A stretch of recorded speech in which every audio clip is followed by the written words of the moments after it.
नमस्कार साथियों, हिंदी स्टेनो बढ़ोत वाले चैनल में आपका हार्दिक स्वागत है।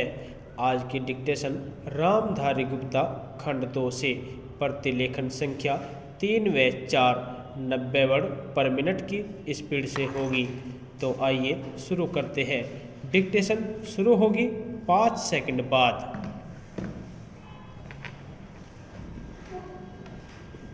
स्टार्ट। आइए आज हम अपने विचारों को उस दिन तक ले जाए जब हमने गणराज्य की घोषणा की थी। अपनी विकास की योजनाओं के संबंध में हमने वास्तव में काफ़ी प्रगति की है, परंतु क्या हम भारत के सब नागरिकों को दरिद्रता, अभाव तथा कष्ट से मुक्त करा पाए हैं? प्रकृति की शक्तियों को अपने अधीन करने और जनता के कल्याण के लिए उन्हें नियंत्रण में लाने की दिशा में भी हम आगे बढ़े हैं, किंतु हम यह नहीं भूल सकते कि कुछ महीने ही हुए हमें भारत के उत्तर पूर्वी प्रदेशों में भयानक बाढ़ का सामना करना पड़ा था, जिसके कारण यातायात के साधन छिन्न भिन्न हो गए और वहाँ की जनता को भारी हानि उठानी पड़ी। निसंदेह साक्षरता प्रसार और रोगों के निराकरण के महत्वपूर्ण उपाय भी हमने सोचे हैं, यद्यपि अभी भी देश के बहुत से भागों में निरक्षरता और बीमारी पर्याप्त मात्रा में दिखाई देती है।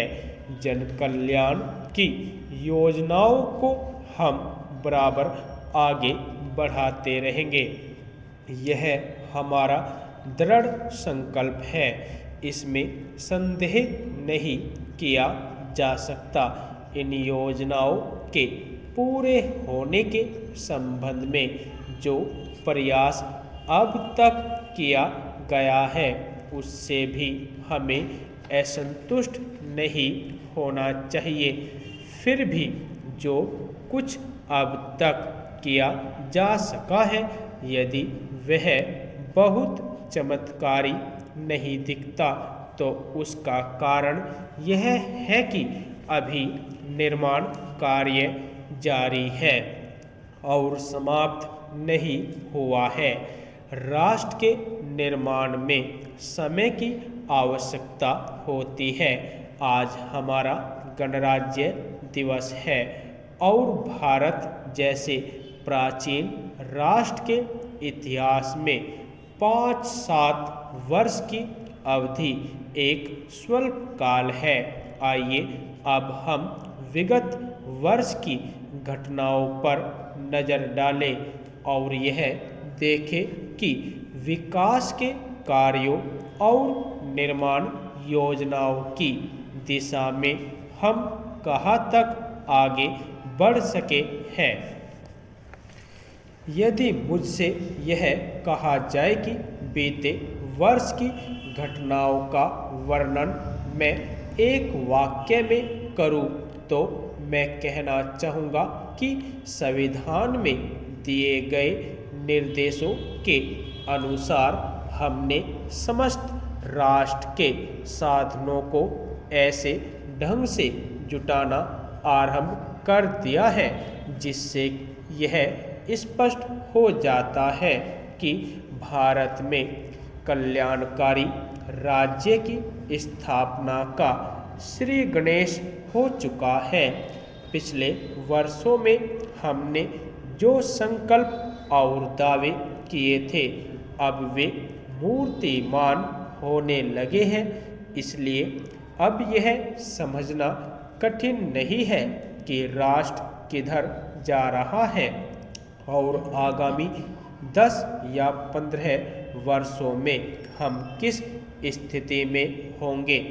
महान नदी घाटी योजनाओं पर कार्य बराबर जारी है। इनमें से एक योजना भाखड़ा नंगल योजना से बहुमूल्य पानी और बिजली पंजाब, पेप्सू तथा राजस्थान के भागों को मिलने भी लग गई है। दामोदर घाटी योजना से कुछ समय हुआ बिजली प्राप्त होने लगी थी और हीराकुंड, चंबल तथा दूसरी महान योजनाओं की भांति यह योजना भी यथेष्ट रूप से आगे बढ़ रही है। भाखड़ा नंगल योजना का प्रथम चरण समाप्त होने से अब यह स्पष्ट है कि इन महान योजनाओं के द्वारा देश में कितने महत्वपूर्ण परिवर्तन हो जाएंगे। महोदय, कोसी नदी जिसे शोक और दुख का सूचक माना जाता है, इस वर्ष फिर अपने प्रकोप से महान हानि का कारण बनी। अब इस नदी पर काबू पाने और इसकी उपद्रवी लीला समाप्त करने के लिए भी योजना तैयार हो गई है। इस योजना की रूपरेखा तैयार हो चुकी है और निर्माण का काम हाथ में लिया जा चुका है। आशा है इस योजना के निर्माण से बड़े पैमाने पर जनसाधारण को सेवाएं उपलब्ध होगी। जब यह नया परीक्षण सफल होगा तो महान योजनाओं के निर्माण में और भारत की महान जनशक्ति के उपयोग के संबंध में हमारी जानकारी और अनुभव में महत्वपूर्ण वृद्धि होगी। औद्योगिकरण के क्षेत्र में उन्नति, उत्पादन में और अधिक वृद्धि और भारत की प्रति व्यक्ति आय में वृद्धि विचाराधीन वर्ष की कुछ महत्वपूर्ण बातें हैं। औद्योगिकरण के साथ ही रोजगार के क्षेत्र को विस्तृत करने के प्रयत्न भी बराबर जारी है। कुटीर उद्योगों और घरेलू धंधों को प्रोत्साहन देकर औद्योगिकरण और रोजगार में समुचित संतुलन स्थापित करने का प्रयास किया जा रहा है।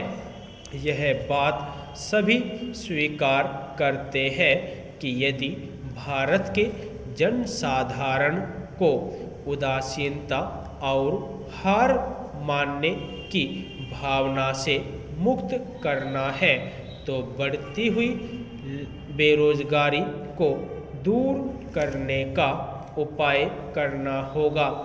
इस दिशा में घरेलू उद्योग धंधे बहुत से लोगों को आंशिक या पूर्ण उपयोगी काम देकर इस समस्या का बहुत कुछ समाधान कर सकते हैं।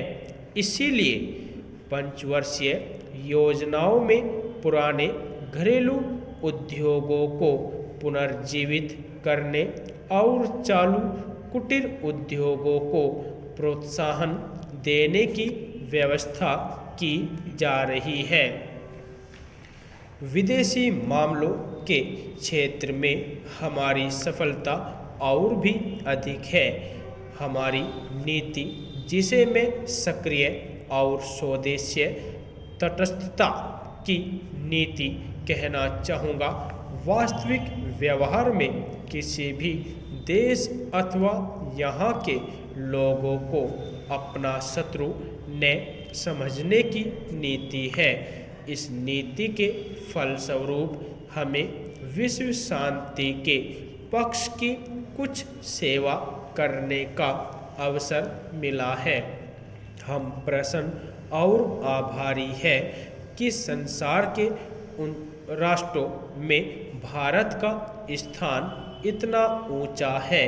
इंडोचीन निरीक्षण और नियंत्रण अंतर्राष्ट्रीय आयोग की अध्यक्षता हमने स्वेच्छा से स्वीकार की है और हमारे नागरिक यथासाध्य उस देश में शांतिपूर्ण निर्वाचन संबंधी समस्याओं का सामना कर रहे हैं।